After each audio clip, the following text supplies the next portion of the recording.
नमस्कार मित्रांनो, मी Shri U D Patil, सहाय्यक प्राध्यापक, भूगोल विभाग, कला वाणिज्य विज्ञान महाविद्यालय पलूस आपलं स्वागत करीत आहे.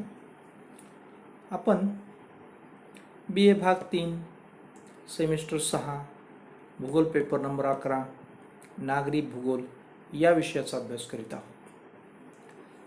या विषयाचा जो अभ्यासक्रम आहे, syllabus of urban geography introduce from June 2020, या अभ्यासक्रमाची ओळख आपल्याला जून 2020 मध्ये झालेली आहे. आणि या अभ्यासक्रमामध्ये मित्रांनो 4 प्रकरणांचा समावेश आहे. Module first introduction to urban geography, नागरी भूगोलाची ओळख. मॉड्यूल सेकंड अर्बनायझेशन, नागरीकरण. Module third structure and morphology of urban centres. Module 4 urban problems and issues. हे नागरी भूगोलाचे 4 प्रकरणं आहेत. यापैकी पहिलं प्रकरण आहे इंट्रोडक्शन टू अर्बन जिओग्राफी, नागरी भूगोलाची ओळख. हे आपण सुरू केलेले आहे. आणि मित्रांनो, या प्रकरणामध्ये introduction to urban geography module first मध्ये अर्बन जिओग्राफी इंट्रोडक्शन, नागरी भूगोलाची ओळख. मीनिंग अँड डेफिनेशन्स, त्याचा अर्थ आणि व्याख्या. नेचर ऑफ अर्बन जिओग्राफी, नागरी भूगोलाचं स्वरूप. स्कोप ऑफ अर्बन जिओग्राफी, नागरी भूगोलाची व्याप्ती. आणि सिग्निफिकन्स ऑफ अर्बन जिओग्राफी, नागरी भूगोलाचं महत्त्व किंवा अभ्यासाचं महत्त्व. या सर्व मुद्द्यांचा अभ्यास आपण या पहिल्या प्रकरणामध्ये करणार आहोत. पैकी आपण जवळजवळ सर्व मुद्दे अभ्यासलेले आहेत. आज या प्रकरणाच्या शेवटच्या मुद्द्याला आपण पोहोचलोय की सिग्निफिकन्स ऑफ अर्बन जिओग्राफी, नागरी भूगोलाचं महत्त्व किंवा नागरी भूगोलाच्या अभ्यासाचं महत्त्व. या प्रकरणाची ओळख करून घेताना आपण मित्रांनो भूगोल म्हणजे काय, भूगोलामध्ये सुरुवातीची असणारी जी काही स्वरूप, हे वर्णनात्मक स्वरूप होतं. आणि अनेक भौगोलिक गोष्टींचं एकत्रित वर्णन केल्यामुळं जे काही ज्ञान एकत्रित आलं, ते एकत्रित ज्ञान जनसामान्यांना किंवा अभ्यास करताना सुविधाजनक व्हावं म्हणून ते वेगळं करायचं ठरलं. आणि त्यातून मित्रांनो आपल्याला भूगोलाच्या प्रमुख 2 शाखांचा उदय झालेला पाहायला मिळतो. त्यामध्ये एक होती प्राकृतिक भूगोल, म्हणजेच भौगोलिक भूगोल, म्हणजेच नैसर्गिक भूगोल, म्हणजेच पर्यावरणीय भूगोल. तर दुसरी शाखा जी होती भूगोलाची, ती मानव निर्मित किंवा मानवाशी संबंधित मानवी भूगोल ही शाखा. आणि मित्रांनो, या प्रमुख असणाऱ्या प्राकृतिक भूगोल आणि मानवी भूगोल या प्रमुख 2 उपशाखांचे पुन्हा उपशाखा पडतात. त्या सर्व गोष्टींचा अभ्यास आपण केला. आणि मानवी भूगोलातील वसाहती भूगोल या उपशाखेचे पुन्हा उपशाखा पडतात ग्रामीण भूगोल, नागरी भूगोल. आणि त्यापैकी आपण नागरी भूगोलाचा अभ्यास करीत आहोत. आणि मग आपण नागरी भूगोलाची पार्श्वभूमी अभ्यासली. यामध्ये आपण समजून घेतलं की मानवी भूगोलाचा विकास दुसऱ्या महायुद्धानंतर झाला आणि नागरी भूगोलाचा अभ्यास नवीन आहे. मात्र प्राचीन काळी नागरी भूगोलाच्या अभ्यासाकडे काही तज्ज्ञांचं लक्ष होतं. या गोष्टी आपण नागरी भूगोलाच्या ऐतिहासिक पार्श्वभूमीमध्ये अभ्यासल्या. त्यामध्ये स्ट्रेबो असेल, विल्यम फ्रेडरिक असेल किंवा बी डिकिन्सन असेल किंवा कुर्ट हैसर्ट असतील, ओरुशा असेल, अशा अनेक तज्ज्ञांनी प्राचीन काळी जे काही नागरी भूगोलासाठी दिलेलं योगदान आहे ते आपण या पार्श्वभूमीमध्ये पाहिले. याशिवाय आपण या पार्श्वभूमीमध्ये हेही पाहिलं की दुसऱ्या महायुद्धानंतर नगरांच्या विकासाला खूप मोठी गती प्राप्त झाली आणि ही गती नगरांच्या विकासाला, नगरांच्या सोयीसुविधांना आणि नगरामधील असणाऱ्या समस्यांना चालना देऊन गेली. आणि मित्रांनो, नागरी भूगोलाचा अभ्यास विस्तार वाढत गेला. नगरं वाढत गेल्यामुळं किंवा शहरं वाढत गेल्यामुळं या शहरांना वेगवेगळ्या परिभाषेनं ओळखणं आवश्यक होतं. म्हणून नागरी ठिकाणांच्या काही परिभाषाही आपण अभ्यासल्या. त्याच्यामध्ये ग्रामनगर, नगर, शहर, महानगर, महामहानगर, नागरी प्रदेश या गोष्टींचा आपण अभ्यास केला. याचबरोबर नागरी वस्त्यांची वैशिष्ट्ये आपण अभ्यासली. या वैशिष्ट्यामध्ये आपण पाहिलं की शहरामध्ये विभिन्न जाती धर्माचे, पंथांचे, प्रांतांचे, भाषांचे, जनसमुदायांचे लोक त्या ठिकाणी राहतात. हे आपण नागरी वस्तीचं वैशिष्ट्य आपण अभ्यासलं. या वस्तीमध्ये किंवा नागरी वसाहतीमध्ये नैतिकदृष्ट्या वातावरण दूषित झालेलं आपल्याला वैशिष्ट्यामधून समजलं. किंबहुना आपण नगरांच्या मध्ये चालणारं स्थानिक प्रशासन किंवा काही नगरं ही विशिष्ट भूप्रदेशाचं प्रशासकीय नेतृत्व करतात आणि त्या नेतृत्वाची जी काही हाताळणी, बैठक किंवा प्रशासकीय कार्यालय या नगरामध्ये असतात हे आपण पाहिलं. उदाहरणार्थ तालुक्याचं ठिकाण, जिल्ह्याचं ठिकाण, राज्याची राजधानी, देशाची राजधानी, अशा विभागीय प्रदेशांच्या राजधान्या किंवा कार्यालय, अशा निमित्तानं काही शहरांच्या मधून प्रशासकीय कामकाज चालतं. तर काही शहरामधून, सर्व शहरामधून स्थानिक प्रशासनही असतं. ह्या वैशिष्ट्यामध्ये ह्या सर्व गोष्टी आपण पाहिल्या. त्याचबरोबर शहरामधील आर्थिक विषमता, शहरामधील उत्तेजक वातावरण, शहरामधील सामाजिक विभाजन, ही सर्व वैशिष्ट्ये आपण अभ्यासली. शहरामधील मानवाचं किंवा शहरामधील मानवी जीवन हे अत्यंत कृत्रिम बनलेलं आहे. ते परावलंबी जीवन बनलेलं आहे, हेही आपण पाहिलं. शहरामध्ये जागेच्या असणाऱ्या समस्या, शहरामध्ये विविध असणारी व्यापारी केंद्र किंवा शहर उद्योगधंद्यांचं केंद्र किंवा शिक्षणाचं केंद्र, आरोग्याचं केंद्र बनत चाललेलं आहे, हेही आपण पाहिलं. ह्या सर्व गोष्टी आपण नागरी वैशिष्ट्यामध्ये पाहिल्या. याशिवाय नागरी ठिकाणांची आणखीन काही वैशिष्ट्ये आपण अभ्यासले.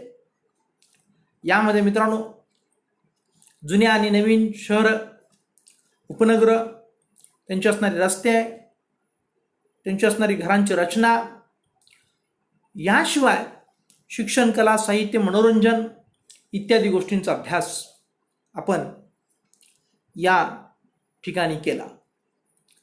याचबरोबर नागरी भूगोल म्हणजे काय, नागरी भूगोलाला इंग्रजीमध्ये काय म्हणतात, आणि नागरी भूगोलाला इंग्रजीमध्ये जे काही अर्बन जॉग्राफी म्हणतात, तर अर्बन जॉग्राफी हा शब्द कुठून आला, कोणत्या भाषेतून आला, त्याचा अर्थ काय होतो, या सगळ्या गोष्टींचा अभ्यास केला. आणि यानंतर आपण नागरी भूगोलाच्या व्याख्या आपण अभ्यासल्या. त्यामध्ये विविध तज्ज्ञांचा आपण समावेश केला, त्यांचं विवेचन आपण केलं. नागरी भूगोलाचं स्वरूप आपण अभ्यासलं. वर्णनात्मक स्वरूप, स्थितिजन्य स्वरूप, क्षेत्रीय स्वरूप, नियोजनात्मक स्वरूप, परिवर्तनशील स्वरूप, क्रमबद्ध स्वरूप. आणि त्यानंतर मित्रांनो आपण नागरी भूगोलाची व्याप्ती ही पाठीमागच्या क्लासमध्ये आपण संपवली अभ्यास करून किंवा चर्चा करून. त्याच्यामध्ये आपण नगरांचे स्थान व स्थिती यांचं अध्ययन व्याप्तीमध्ये होतं. ऐतिहासिक विकासाचं अध्ययन व्याप्तीमध्ये केलं जातं. रचना व आकार, नगरांचे रचना व आकार यांचं अध्ययन नागरी भूगोलाच्या व्याप्तीचा विषय आहे. नगरांच्या सीमांचं अध्ययन हाही विषय व्याप्तीचा आहे. नगर विभागाचे अध्ययन हाही व्याप्तीचा विषय आहे. नागरी समस्या व उपाय यांचे अध्ययन हाही विषय नागरी भूगोलाच्या व्याप्तीचा आहे. या सर्व गोष्टी आपण पाहिल्या आणि हा आढावा मी आज थोडासा विस्तृत या प्रकरणाचा घेतला, कारण हा आपला शेवटचा तास आहे. या प्रकरणाचं जे नाव आहे नागरी भूगोलाची ओळख, ही ओळख करून घेण्याचा आज आपला शेवटचा तास आहे. आणि नंतर आपण इतरही अधिक सखोल विवेचन किंवा अभ्यास पुढील काही प्रकरणामध्ये करू. परंतु प्राथमिक ओळख ज्याला आपण म्हटलं या विषयाची, ते आज आपण संपवण्याचा प्रयत्न करणार आहोत किंवा संपवणारच आहोत. आणि म्हणून मी या प्रकरणाच्या ओळख किंवा इंट्रोडक्शन टू अर्बन जॉग्राफी या मॉड्यूल्स किंवा प्रकरणामध्ये काय काय अभ्यासलं हे थोडंसं आज विस्तृत तुम्हाला सांगितलं. तर आता शेवटचा मुद्दा आहे की नागरी भूगोलाचे महत्त्व किंवा नागरी भूगोलाच्या अभ्यासाचे महत्त्व. मित्रांनो, ह्या नागरी भूगोलाच्या अभ्यासाचं किंवा नागरी भूगोलाचं महत्त्व पाहण्यासाठी स्क्रीनवरती काही मुद्दे आहेत. याच्या अनुषंगाने आपण थोडीशी चर्चा करण्याचा प्रयत्न करूया. पहिला मुद्दा आहे नागरी भूगोलाच्या अभ्यासाच्या महत्त्वामधील की भूगोलशास्त्राच्या विकासासाठी. सुरुवातीला आपल्याला आठवत असेल, नागरी भूगोलाची ओळख आपण करून घेत असताना नागरी भूगोलापर्यंत भूगोलाचा प्रवास कसा झाला हे आपण पाहिलं. आणि हा प्रवास पाहत असताना आपण भूगोलाच्या प्रमुख 2 शाखा, त्यांच्या पुन्हा असणाऱ्या उपशाखा आणि मग मानवी भूगोलाची वसाहती भूगोल ही शाखा आणि वसाहती भूगोलाची पुन्हा 2 शाखा, ग्रामीण भूगोल, नागरी भूगोल, हा सर्व विस्तार म्हणजेच भूगोलशास्त्राचा विकास आहे, हे आपण लक्षात घेणं आवश्यक आहे. आणि या शाखा म्हणजे फक्त त्याची नाव नाही आहेत मित्रांनो, तर हे एक अध्ययनाचे स्वतंत्र असे विषय आहेत. आणि हे विषय मानवी जीवनामधील अत्यंत महत्त्वाचे आहेत, उपयुक्त आहेत, समाज उपयोगी आहेत, ज्याला ॲप्लाइड सायन्स आपण म्हणतो. अशा दृष्टिकोनातून हे सर्व विषय आहेत. या सर्व विषयामधील हा एक विषय आहे नागरी भूगोल. आणि हा विषय सुद्धा भूगोलशास्त्रामध्ये भर घालतो, म्हणजेच तो भूगोलशास्त्राचा विस्तार करतो, विकास करतो. आणि भूगोलशास्त्राच्या विकासासाठी नागरी भूगोलाच्या आपण अभ्यास किंवा अध्ययन करतो किंवा नागरी भूगोलाचं अध्ययन भूगोलशास्त्राचा विकास करतो, असं उलटसुलट काही आपण म्हणू शकता. या दृष्टिकोनातूनही नागरी भूगोलाचं महत्त्व आपल्याला या ठिकाणी सांगता येईल. आणि दुसरं महत्त्वपूर्ण गोष्ट म्हणजे मानवी जीवनासाठी नागरी भूगोलाचं महत्त्व अत्यंत आहे किंवा नगरांचं महत्त्व अत्यंत आहे. आता तुम्ही म्हणाल की कसं नागरी जीवनासाठी महत्त्व किंवा मानवी जीवनासाठी महत्त्व. मित्रांनो, मानव हा स्वातंत्र्यप्रिय प्राणी आहे. म्हणजे मानवाला स्वतःला स्वातंत्र्य हवं आहे. आणि हे स्वातंत्र्य मिळवण्यासाठी आपण भारतीयांनी केलेला संघर्ष इतिहासामध्ये पाहिलेला आहे. म्हणजे पूर्ण देशाला जसं स्वातंत्र्य हवं आहे तसं प्रत्येक व्यक्तीला सुद्धा स्वातंत्र्य हवं आहे आणि ते अधिक प्रिय आहे. आणि हे स्वातंत्र्य मित्रांनो आपल्याला शहरामधून अधिक मिळतं. जसजसं आपण छोट्या शहराकडे जाऊ तसं मानवी जीवनाच्या या स्वातंत्र्यावरती थोडंसं निर्बंध आलेले पाहायला मिळतात. आणि ग्रामीण जीवनातील मानवी जीवनामध्ये तर अगदीच निर्बंध असलेले पाहायला मिळतात. आणि हे निर्बंध ग्रामीण जीवनापासून शहरी जीवनाकडे जसं आपली वाटचाल होते किंवा शहरांचा विकास होतो किंवा मानवी वसाहतीचा विकास होतो तशा प्रकारे मानवी जीवनातील हे स्वातंत्र्य अधिक फुलतं, बहरतं, त्याला अधिक आयाम प्राप्त होतात असं आपल्याला चित्र पाहायला मिळतं. परंतु या स्वातंत्र्यामधून फक्त चांगल्याच गोष्टी घडतात किंवा याला फक्त मानवी जीवनातील हे मिळणारं अनिर्बंध स्वातंत्र्य ही चांगली गोष्ट आहे का वाईट गोष्ट आहे याचाही विचार करायची वेळ आज आलेली आहे. हेही आपण या ठिकाणी लक्षात घेतलं पाहिजे. हे सुद्धा नागरी भूगोलाच्या अध्ययनाचा विषय आहे किंवा नागरी भूगोलाचं महत्वाचा विषय आहे किंवा अंग आहे असे आपण म्हणू शकतो. नागरी भूगोलाच्या अध्ययनाचं महत्त्व किंवा नागरी भूगोलाचं महत्त्व आहे असेही आपण म्हणू शकतो. अशा प्रकारे अधिक विस्तृत अधिक सखोल आपण यामध्ये नाही शिरणार. मी फक्त नामोल्लेख केला की अधिक स्वातंत्र्य हे उपयोगी आहे की उपयोगी नाही, म्हणजेच ते आपल्याला सदवर्तन करायला शिकवतं का दुर्वर्तन करायला शिकवतं, ते आपल्याला काही विशिष्ट अशा सुसंस्कृत चौकटीमध्ये राहायला शिकवतं का स्वैराचारी जीवन जगायला शिकवतं, याच्यावरती विचार मंथनाची गरज आहे. आणि ते नागरी भूगोलामध्ये सुद्धा केलं जातं आणि मानवी भूगोलामध्ये सुद्धा केलं जातं. एवढंच म्हणेन की मोठ्या शहरातील जीवन अधिक स्वैर आहे आणि त्यामुळे त्या ठिकाणी आपली जी असणारी संस्कृती आहे या संस्कृतीला काळिंबाला फासणाऱ्या काही गोष्टी त्या ठिकाणी घडत असतात. जसं की लिव्ह विदाउट रिलेशनशिप, म्हणजेच त्याला मराठीमध्ये तुम्ही विवाहाशिवाय एकत्रित राहणं, या गोष्टी अधिकच्या स्वातंत्र्यातूनच मित्रांनो घडल्या किंवा घडत आहेत. किंवा लिव्ह विथ होमोसेक्स, म्हणजेच एकलिंगी जीवन,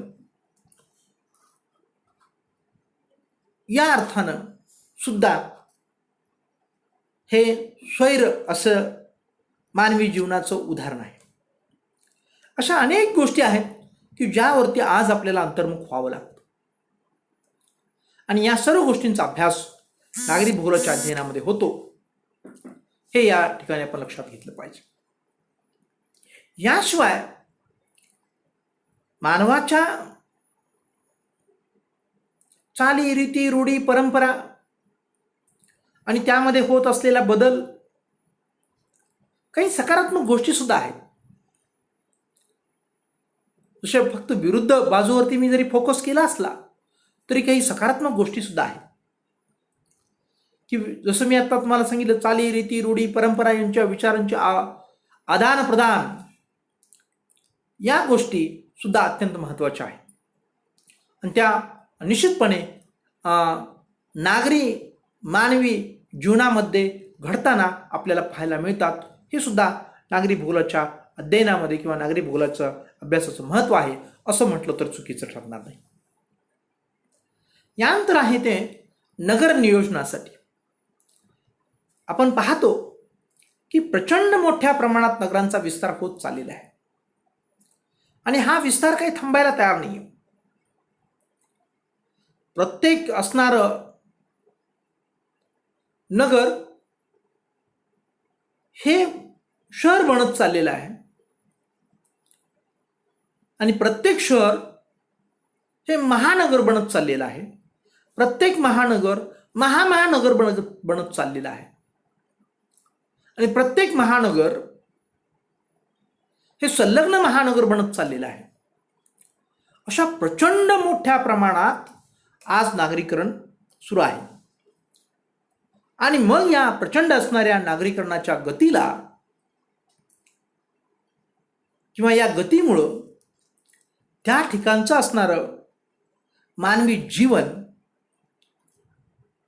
सुसह्य व्हावं म्हणून नगर नियोजन हा नागरी भूगोलाच्या अध्ययनाचा विषय आहे किंवा नागरी भूगोलातील ते अत्यंत महत्त्वाचा भाग आहे. आणि ह्या नगर नियोजनाच्या अभ्यासातून आज नगरांचं प्रत्यक्ष नियोजन केलं जातं, व्यवस्थापन केलं जातं. म्हणजेच नागरी भूगोलाच्या अभ्यासातून प्रत्यक्ष नगराच्या नियोजनामध्ये सहभाग होतो किंवा त्याची त्या ठिकाणी छाप पडते असं चित्र आपल्याला आज पाहायला मिळतं. हे नागरी भूगोलाचं यश आहे असं मी म्हणेन. त्यानंतर आहे नगरांचा विकास व सुधारणा करण्यासाठी. आता तुम्ही म्हणाल की नियोजनासाठी एकदा म्हणताय, विकास आणि सुधारणासाठी म्हणताय. नियोजन हे मित्रांनो सर्वच गोष्टीसाठी असतं. अगदी प्राथमिक आराखड्यापासून ते विकासापर्यंत आणि विकासापासून ते नवीन काही गोष्टीची जी काही आपल्याला अपेक्षा आहे त्या गोष्टी म्हणजे सुधारणा करण्यासाठी सुद्धा नियोजन अपेक्षित आहे. तर शहरांचा विकास आणि सुधारणा करण्यासाठी सुद्धा नागरी भूगोल अत्यंत महत्त्वपूर्ण आहे. नागरी भूगोलाचा अभ्यास अत्यंत महत्त्वपूर्ण आहे असं म्हटलं तर चुकीचं ठरणार नाही. कारण नागरी भूगोलाच्या अभ्यासातून आपल्याला सभोवतालच्या असणाऱ्या पर्यावरणाचा अध्ययन होतं आणि या पर्यावरणाचा नेमकं त्या शहराच्या विकासाला काय फायदा करून घेता येईल या गोष्टींची दखल त्या ठिकाणी घेतली जाते. हे महत्त्वपूर्ण गोष्ट आपण या ठिकाणी लक्षात घेणं आवश्यक आहे. आणि मग त्यातूनच शहरांचा विकास आणि सुधारणा करण्यासाठी नागरी भूगोल उपयुक्त आहे, महत्त्वाचा आहे असं म्हटलं तर चुकीचं ठरणार नाही. त्यानंतरचा जो मुद्दा येतो भिन्नता समजून घेण्यासाठी. मित्रांनो, शहरामध्ये किती विविधता आहे, अनेक प्रकारच्या विविधता आहेत. त्यामध्ये विविध जातीचे, विविध धर्माचे, विविध पंथांचे, विविध प्रदेशातील लोक एकत्रित राहतात. ही सुद्धा एक भिन्नता आहे आणि ही भिन्नता समजून घेण्यासाठी सुद्धा नागरी भूगोलाचं अध्ययन अत्यंत महत्त्वाचं आहे.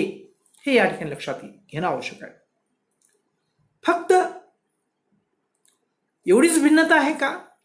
नाही, याशिवाय सुद्धा आर्थिक विषमता आहे, म्हणजेच आर्थिक भिन्नता आहे. किंबहुना त्या ठिकाणी घरांच्या रचनेमध्ये भिन्नता आहे. शहरामध्ये आज नव्यानं निर्माण होऊ पाहत असलेली सोशो इकॉनॉमिक डिव्हिजन, ज्याला श्रीमंत लोक, मध्यम लोक, गरीब लोक असं आपण म्हणतो, या प्रकारची भिन्नता समजून घेण्यासाठी सुद्धा नागरी भूगोलाचं महत्त्व, अभ्यासाचं महत्त्व अत्यंत महत्त्वाचं आहे असं म्हटलं तर चुकीचं ठरणार नाही. यानंतरचा जो मुद्दा येतो तो आहे प्रादेशिक नियोजनासाठी. नगर हे प्रदेशाचं नेतृत्व करत असतं. एखाद्या प्रदेशामध्ये अनेक नगरं असतील तर तो प्रदेश आर्थिकदृष्ट्या संपन्न आहे, सांस्कृतिकदृष्ट्या संपन्न आहे, वैज्ञानिकदृष्ट्या प्रगतशील आहे असं मानलं जातं. म्हणजे प्रादेशिक नियोजनामध्ये नगरांचा विकास हा अंतर्भूत केला गेला तो नागरी भूगोलाच्या अभ्यासाच्या महत्त्वातून केला गेला असं म्हटलं तर अतिशयोक्ती होणार नाही. आणि त्यामुळं त्या प्रादेशिक नियोजनाला सुद्धा गती आली मित्रांनो. फक्त त्यामध्ये शहरांचाच फायदा झाला असं नाही आहे, गावाचा सुद्धा फायदा झाला. उदाहरणार्थ शहराच्या सभोवताली जी काही असणारी भौगोलिक परिस्थिती आहे त्या भौगोलिक परिस्थितीचा लाभ शहराने उठवायचा आणि शहरामधचा लाभ सभोवतालच्या परिस्थितीने उठवायचा, यालाच प्रादेशिक नियोजन असं म्हटलं जातं. आणि हे नागरी भूगोलाच्या अभ्यासाच्या महत्त्वातून किंवा अभ्यासामधून हे शक्य झालेलं आहे असं म्हटलं तर चुकीचं ठरणार नाही. आणि त्यानंतरचा मुद्दा येतो तो राष्ट्राच्या आर्थिक विकासासाठी. अर्थातच मित्रांनो प्रादेशिक नियोजन हे कशासाठी असतं? विकासासाठी असतं. मग ते आर्थिक विकास असेल, सामाजिक विकास असेल, पर्यावरणीय विकास असेल, प्रादेशिक नियोजन हे निश्चितपणे विकासासाठी असतं. आणि मग राष्ट्राच्या आर्थिक विकासामध्ये सुद्धा हे प्रादेशिक नियोजन आपल्याला हातभार लावतं आणि त्यातून ती राष्ट्राची काय होते की त्या ठिकाणी विकास झालेला आपल्याला पाहायला मिळतो किंवा प्रगती झालेली आपल्याला पाहायला मिळते. आणि हे सुद्धा नागरी भूगोलाच्या अध्ययनातून स्पष्ट झाले आहे किंवा नागरी भूगोलाच्या अध्ययनानं या गोष्टींना चालना दिलेली आहे असं म्हटलं तर चुकीचं ठरणार नाही, हे आपण लक्षात घेणं आवश्यक आहे. आणि म्हणून तर मित्रांनो की एखादं शहरच आर्थिकदृष्ट्या खूप महत्त्वपूर्ण ठरू शकतं. आणि याचं एक उदाहरण सुद्धा मी तुम्हाला देऊ इच्छितो की भारताची राजधानी दिल्ली मात्र भारताची आर्थिक राजधानी मुंबई. असं का हो? कारण मुंबई हे शहर भारतातील सर्व शहरांमध्ये सर्वात अधिक आर्थिकदृष्ट्या फायदेशीर ठरणार आहे आपल्या देशाला, आपल्या राज्याला. म्हणून ते आर्थिक राजधानीचं शहर ठरलं. म्हणजे राष्ट्राच्या आर्थिक विकासामध्ये शहरांचा सहभाग असतो आणि शहरांचा विकास हा विकासाची पाळंमुळं नागरी भूगोलात रुतलेली असतात. हे नागरी भूगोलाच्या अध्ययनाचं महत्त्व आहे किंवा नागरी भूगोलाचं महत्त्व आहे असं म्हटलं तर चुकीचं ठरणार नाही. आणि त्याच्यानंतर येतो ते जगाच्या कल्याणासाठी. अर्थात जेव्हा आपण जगाला नागरीकरणाकडे घेऊन जातो तेव्हा मित्रांनो जगाचं कल्याण होतं अशा मताचा मी नाही आहे. परंतु नगरातील सोयी सुविधा गावाकडे घेऊन गेलो किंवा ग्रामीण जीवनामध्ये घेऊन गेलो तर निश्चितपणे ते जगाचं कल्याण आहे. आणि या दृष्टिकोनातून सुद्धा नागरी भूगोलाच्या अभ्यासाला महत्त्व आहे. आणि म्हणून आज आपण पाहतो की जे जे काही शहरामध्ये आहे ते आज आपल्याला गावामध्ये पोहोचताना पाहायला मिळतं. पहा, विचार करा, चिंतन करा, मनन करा, शहरातली कोणती गोष्ट गावात नाही आहे. तेव्हा तुमच्या असं लक्षात येईल की बऱ्याच गोष्टी आज गावामध्ये पोहोचलेले आहेत. उदाहरणार्थ टीव्ही असेल, मोबाईल फोन असेल, आरोग्य सुविधा असतील, किंबहुना मनोरंजनाची इतर सोयी सुविधा किंवा ज्याला मंगल कार्यालय, सांस्कृतिक ग्रहे, हे सुद्धा शहरातील सोयी सुविधा गावामध्ये पोहोचलेल्या आहेत. म्हणजेच नागरी विकासातून निश्चितपणे जगाचं कल्याण ही साध्य होतं. हे नागरी भूगोलाच्या अध्ययनातून आपल्याला कळतं किंवा हे नागरी भूगोलाच्या अध्ययनाचं यश आहे असं म्हटलं तर चुकीचं ठरणार नाही. आणि त्याचबरोबर सगळ्यात शेवटी आपण पर्यावरणाच्या दृष्टिकोनातून सुद्धा नागरी भूगोलाच्या अभ्यासाचं महत्त्व आपण समजून घेणं आवश्यक आहे. आज सर्वांनाच पर्यावरणाचं महत्त्व समजलेलं आहे. मग ती भूगोलाच्या प्रत्येक शाखेच्या अभ्यासकानेही मान्य केलेलं आहे. किंबहुना भूगोलाच्या तो अभ्यासक नसला तर त्या तज्ज्ञांनी ते मान्य केलेलं आहे. मग अर्थशास्त्रज्ञ असू दे किंवा विज्ञानातील एखादा शास्त्रज्ञ असू दे किंवा समाजशास्त्रातला एखादा तज्ज्ञ असू दे किंवा एखादा सायकोलॉजिस्ट असू दे किंबहुना एखादा डॉक्टरसुद्धा असू दे, या सर्वांनी आज पर्यावरणाचं महत्त्व ओळखलेलं आहे.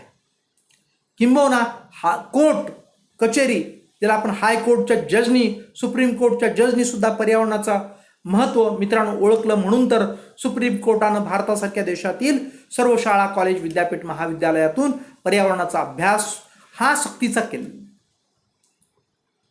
आणि मग या दृष्टिकोनातून नागरी भूगोल कसा मागे राहील? आणि म्हणून नगरातून सुद्धा शहरांना, शहरातील घरांना स्वच्छ हवा कशी मिळेल, स्वच्छ पाणी कसं मिळेल, स्वच्छ सूर्यप्रकाश कसा मिळेल,